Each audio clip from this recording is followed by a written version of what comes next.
Okay, this is the next topic, that is the dimensional analysis. Previous lecture में आपको पता लगा we have a basic fundamental units, that's the 7, लेकिन हमने only 3 basic physical quantities पढ़नी है. That is, I told you already what are these basic physical quantities. Mass, length, third one is time. मास को denote करना है capital M से, length को denote करना है कैपिटल एल से, और टाइम को डिनोट करना है कैपिटल टी से. सो इस चैप्टर में we will study about the dimensional analysis, किस तरह से करते हैं. सबसे पहली बात आती है कि डायमेंशंस क्या होते हैं. What do you mean by dimensional formula. Dimensions formula. Okay, so definition cram करने के बजाय बेटर है उसको अंडरस्टैंड करें. सी हाउ डायमेंशन फॉर्मूला क्या है. सी अगर हम बात करते हैं सिंपल मास की, ओके, बॉडी में मास होता है. यस, मास को मैंने क्या बोला, किस में लिखते हैं हम, कैपिटल एल में, कैपिटल एम में, sorry. Okay, so dimension formula, that is we have to write this basic physical quantities in terms of their powers. इसकी पावर में लिखना होता है. जिसकी पावर कोई नहीं, उसका ऊपर वाला रखवाला होता है, दैट इज 1 मान के चलते हैं. You can write this one, you can write this one, कोई दिक्कत वाली बात नहीं है, बिकॉज सेम चीज है. अगर किसी की पावर नहीं लिखी है, it mean this one, you can also write this one M. So what is the dimension formula of mass. Mass is capital M. Similarly second is length. Length, that is, I told you in the previous class, L raised power 1, that is, you can write L or you can write it as a L. Okay, third, that is time. Time, that is T, 1 or T, or T you can write in this way. So dimension कैसे लिखना है. मास का dimensional formula क्या होता है, that is M. Length का क्या होता है, एल. टाइम का क्या होता है, T. Okay, these are the basic. ये बेसिक आपको पता है, चेंज नहीं होंगे, ये ऐसे ही रहेंगे. लेकिन इसके साथ साथ these are called fundamental units. दूसरे होते हैं अपने पास डिराइव्ड यूनिट्स. क्वेश्चन आता है, या आपके माइंड में क्वेश्चन आया कि what do you mean bye fundamental. तो हमें पता लग गया फंडामेंटल क्या होता है, यूनिक क्वांटिटी है, फिजिकल क्वांटिटी है.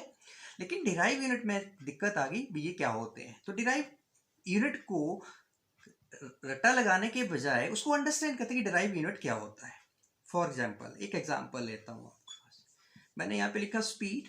अब आपको पता स्पीड किसके इक्वल होती है, distance upon time.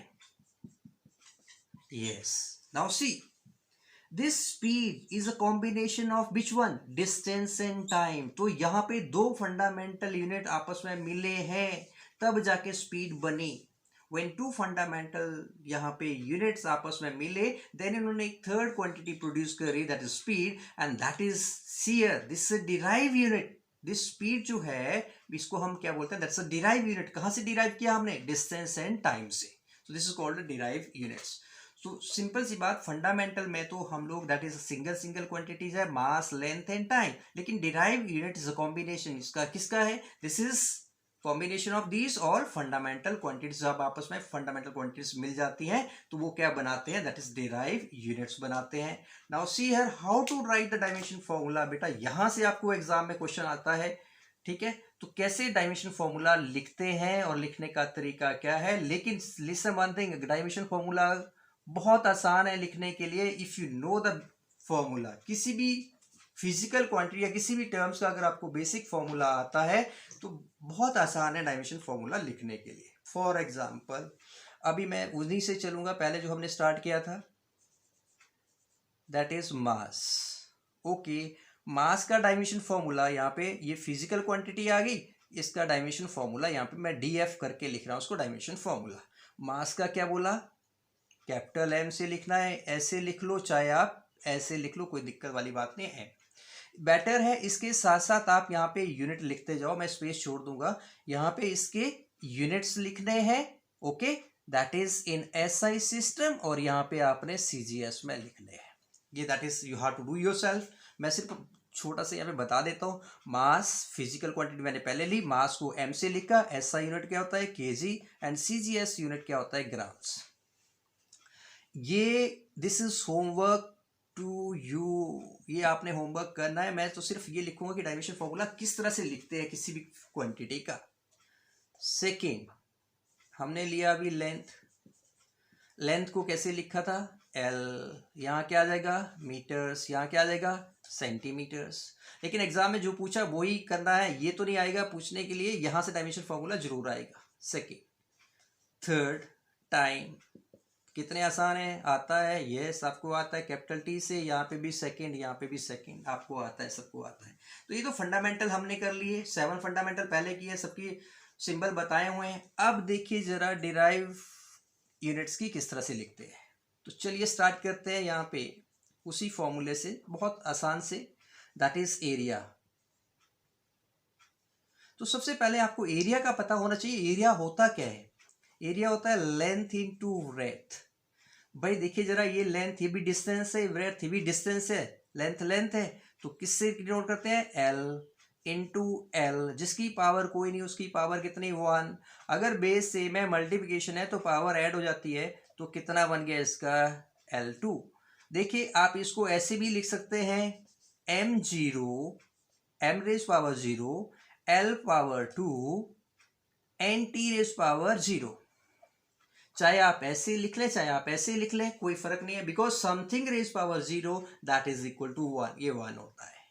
Okay so सिर्फ आपको देखो, सिंपल सी बात, कितना आसान है डायमेंशन फॉर्मूला लिखना, अगर आपको उसका बेसिक कंसेप्ट आता है, उसका बेसिक फॉर्मूला आता है। जैसे आपको ये लिख देते हैं दैट इज वॉल्यूम।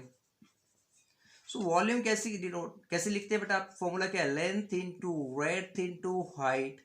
अब आप इसको लिख लोगे L इंटू एल, कितना बन गया L रेज पावर 3। आप ऐसे लिख लो चाहे आप इस तरह से लिख लो m0 L3 T0, तो ये आपके पास डायमेंशन फॉर्मूला बन गया। सो एरिया का क्या बना L2, वॉल्यूम का क्या बना L रेज पावर 3। अब कोई भी फिजिकल क्वांटिटी का आप लिख सकते हैं। देखिए जरा, यहाँ पे बोलते हैं दैट इज स्पीड लिखना है आपने। स्पीड और वेलोसिटी का डायमेंशन फॉर्मूला सेम है, लेकिन दोनों डिफरेंट क्वांटिटीज है, वन स्केलर है सेकेंड वेक्टर है। सो स्पीड कैसे डिफाइन करते हैं, that is distance upon time. Okay अब डिस्टेंस क्या है, लेंथ L, टाइम क्या है T, T की पावर कितनी होगी 1, इसकी 1। तो देखिए जरा, L रेज पावर 1, इसको ऊपर लेके गए तो क्या बन गया T माइनस 1। तो आप इसको सिंपल लिख सकते हैं L T माइनस 1। ये डायमेंशन फॉर्मूला किसका आ गया, स्पीड का भी आ गया। ये डायमेंशन फॉर्मूला किसका आ गया, वेलोसिटी का भी आ गया। ओके अब इस तरह से नंबर ऑफ फिजिकल क्वांटिटी या नंबर ऑफ फॉर्मूलेस हैं, बस सिर्फ आपको उसका पता होना चाहिए कि इसको उसका बेसिक फॉर्मूला क्या है, आप अपने आप उसको कर सकते हैं। ओके तो मैं आप कुछ एक लिख रहा हूं, दैट इज डेंसिटी। अरे डेंसिटी क्या होता है, डेंसिटी होता है that is mass upon volume, mass upon volume. Mass को आपको पता है किससे लिखते हैं, कैपिटल एम से। वॉल्यूम क्या होता है, length into breadth into height, L L L.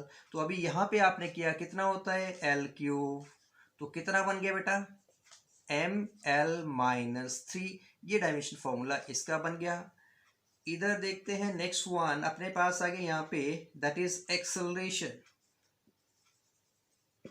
अब बड़े क्लास में है बेटा, तो एक्सेलरेशन पूरा नहीं लिखना होता, ए से लिखते हैं इसको। एक्सेलरेशन का क्या होता है, एक्सेलरेशन ये होता है that is velocity upon time, that is velocity upon time. So velocity क्या किया, जो आपने ऊपर किया, वेलोसिटी का क्या है L T minus 1 upon time, that is T raise power 1। ये ऊपर ले गए तो बेटा क्या हो गया L T minus 1, T minus 1 ऊपर गया एक और, ये ऊपर ले गए यहाँ पे तो माइनस बन गया। पावर से सॉरी बेस से पावर को ऐड कर देना है, क्या आ जाएगा L T minus 2। This dimension formula of which one, acceleration. ध्यान रहे, जो एक्सेलरेशन है, जब अर्थ के सरफेस के ऊपर की बात करेंगे तो हम एक्सेलरेशन बोलेंगे उसको, लेकिन जब हम कोई बॉडी ऊपर की तरफ थ्रो करते हैं तो वहां पे ये जो एक्सेलरेशन ए जो है वो जी बन जाता है, that is called acceleration due to gravity.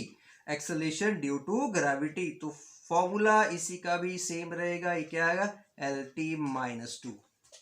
तो simple listen one thing, it is very easy to write dimension formula DF।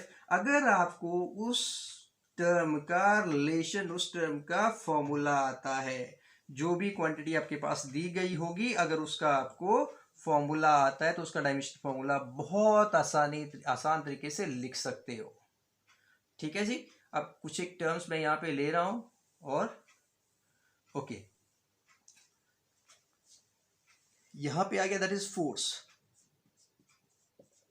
Force, Newton second law, yes second law क्या बोलती है, F equal to ma mass into acceleration.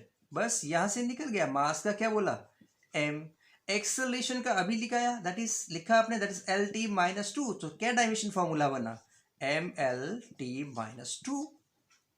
Next force का समझ आ गया, okay. Next है work का। So work होता क्या है बेटा, denoted by letter W। Work होता है कि कोई भी ऑब्जेक्ट यहाँ पे पड़ा है, उसके ऊपर आपने फोर्स लगाई, क्लास 9th में किया था आपने, इसके ऊपर फोर्स लगाई और इसमें यहाँ तक क्या होगी, डिस्प्लेसमेंट होगी।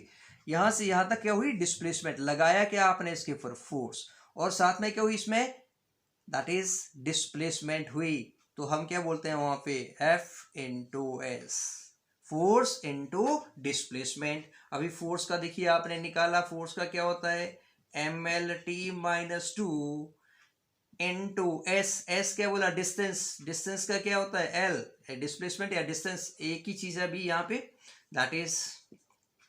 अब देखिए जरा, इसकी पावर 1, इसकी पावर 1, तो क्या हो गया, ML2T-2। ये किसका हो गया, वर्क का हो गया। जो वर्क का है वही एनर्जी का भी होगा, वही एनर्जी का होगा, देख लेते हैं। ओके, होता है क्या, the capacity to do a work. So energy किसके इक्वल होती है, वर्क के इक्वल होती है। सो डायमेंशन फॉर्मूला दोनों का सेम होता है। लेकिन काइनेटिक, इसमें देख लेते हैं, काइनेटिक एनर्जी देखते हैं। काइनेटिक एनर्जी फॉर्मूला क्या होता है, हाफ mv²। ये जो सबसे बड़ी ड्रॉबैक है डायमेंशन फॉर्मूले की, बेटा लिसन वन थिंग, इसमें हम ये जो कांस्टेंट टर्म है 1 हो, 6 हो, 10 हो, इन्फिनिटी हो, इसको हम कंसीडर नहीं करते, क्योंकि हमने क्या करना होता है, फिजिकल क्वांटिटीज को सिर्फ MLT की फॉर्म में लिखना होता है। इसमें ना हाफ काउंट करते हैं, ना 1 काउंट करेंगे, कुछ भी काउंट नहीं होता। जो कांस्टेंट टर्म्स है उसको काउंट नहीं करते हैं। तो देखिए जरा, मैंने बोला आपको, दैट इज वर्क और एनर्जी का बराबर होता है, चाहे वो किसी भी प्रकार की एनर्जी है, ओके, चाहे हीट है, बट लेटेंट हीट का डिफरेंट होता है।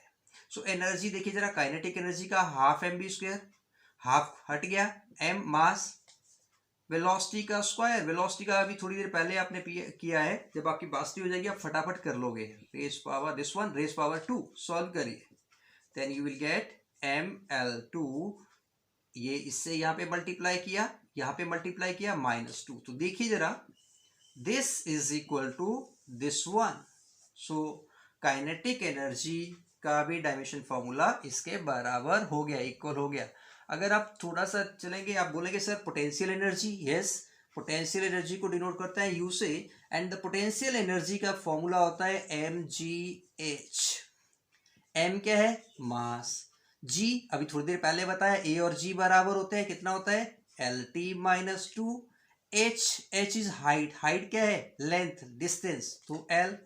तो देखिए जरा, सॉल्व करिए, m L1 L1 L2 T-2। तो डायमेंशन फॉर्मूला ये आ गया, ओके। तो इस तरह से किसी भी फिजिकल क्वांटिटीज का या किसी भी क्वांटिटी का आप डायमेंशन फॉर्मूला लिख सकते हैं जब आपको उसका फॉर्मूला आता है। बट यहाँ पे मैं वेरी इंपॉर्टेंट टॉपिक बता रहा हूँ, वो चीज वेरी इंपॉर्टेंट रिजल्ट दे रहा हूँ, उसको ध्यान से सुनना। नंबर 1, किसी भी टर्म के साथ अगर रेट लगा है, किसी भी वर्ड के साथ रेट लगा है, उस टर्म को, उस फिजिकल क्वांटिटी को टाइम से डिवाइड कर दो। जैसे बोला है, that is rate of change of velocity, ये बोला गया है। तो बेटा देखिए यहां पे क्या लगा है, रेट वर्ड लग गया, rate mean that changes with time. क्या क्वांटिटी, वेलोसिटी। तो इसका मतलब आप क्या बोल, ये क्या बोल रहा है क्वेश्चन, कि वेलोसिटी को डिवाइड कर दो टाइम से,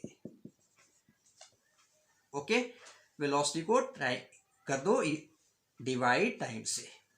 ओके, पहली बात रेट का समझ आ गया। दूसरी बात, अगर किसी भी वर्ड के साथ ग्रेडियंट, वेरी इंपॉर्टेंट, नोट कर लेना है, ग्रेडियंट लगा है, अगर किसी भी फिजिकल क्वांटिटी के साथ ग्रेडियंट लगा हुआ है, इसका मतलब, या किसी भी क्वांटिटी के साथ, उस क्वांटिटी को डिवाइड कर दो डिस्टेंस से, उसको डिवाइड कर दो डिस्टेंस से। फॉर एग्जांपल यहां पे लिखा है velocity gradient, velocity, write the DF of velocity gradient.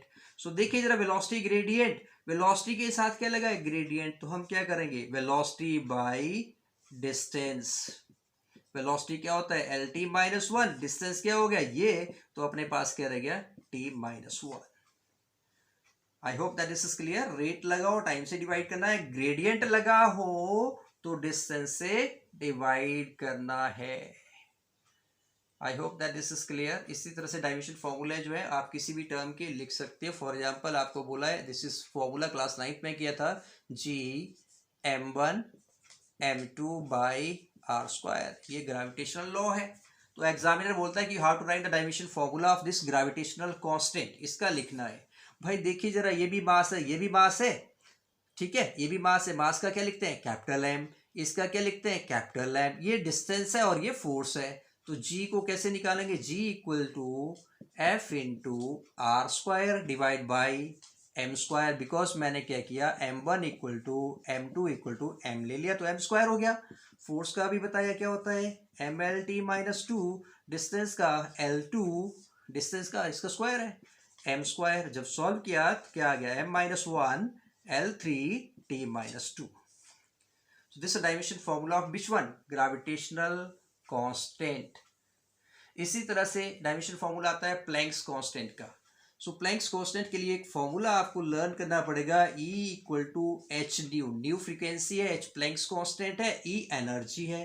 So H equal to E by nu, reciprocal of a frequency is called time, so E into time आ गया। बात समझ आई, 1/न्यू is T. Okay, T for time. Energy का मैंने अभी बताया क्या होता है, ml2 t minus two into T, तो अपने पास क्या आ गया, ml2, yes ml2 and t minus one. ये किसका आ गया, प्लैंक्स कांस्टेंट का डायमेंशन फॉर्मूला आ गया। होप दैट डायमेंशन फॉर्मूले आपको निकालने आगे होंगे। अगर उसके लिए क्या करना है, आपने प्रैक्टिस करनी है, वट एवर जो आपकी बुक यूज कर रहे हैं उस बुक में से डायमेंशन फॉर्मूले आप कर सकते हो, उसका फॉर्मूला देखना है। फिर भी कोई दिक्कत आएगी कमेंट करके मेरे को बता देना।